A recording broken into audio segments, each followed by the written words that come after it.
আমি যে তথ্যগুলো দিলাম এই তথ্য আপনারা শুনেছেন।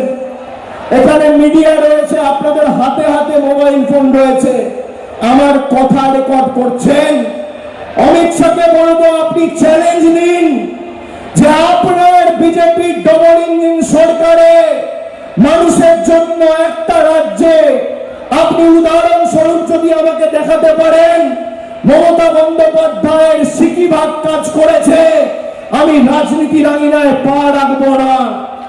আপনি চ্যালেঞ্জ গ্রহণ করুন, আপনি জায়গা ঠিক করুন, আপনি সময় ঠিক করুন। একদিকে আপনি থাকবেন, একদিকে আমি থাকবো। আপনার পরিসংখ্যান নিয়ে আপনি আসবেন, আমার পরিসংখ্যান নিয়ে আমি যাব। ভোকাত্তা করে মাঠের বাইরে বের করে দেবো 10-0 গোল দিয়ে। আপনি মানুষকে মিথ্যে কথা বলছেন যে মমতা বন্দ্যোপাধ্যায়ের আমলে একটা শিশু বাংলায় জন্মালে তার মাথার উপর 77,000 টাকার ঋণ।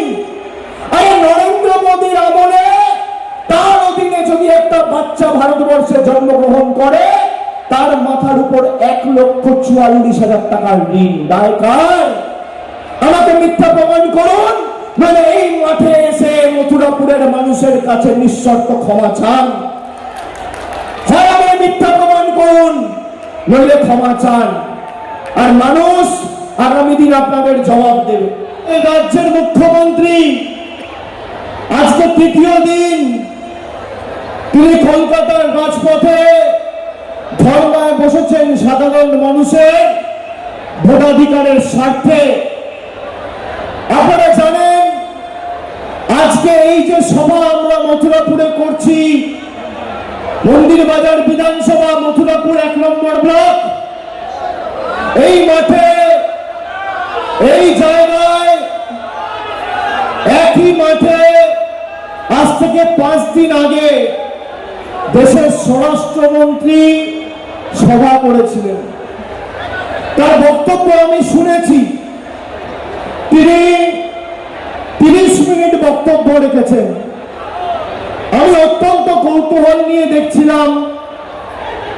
সংবাদ মাধ্যমের যারা উপস্থিত ছিল তারা একবারও মাঠের ছবিটা দেখাচ্ছে না। 30 মিনিট ধরে খালি স্বরাষ্ট্রমন্ত্রীর মুখটা দেখিয়ে গেছে।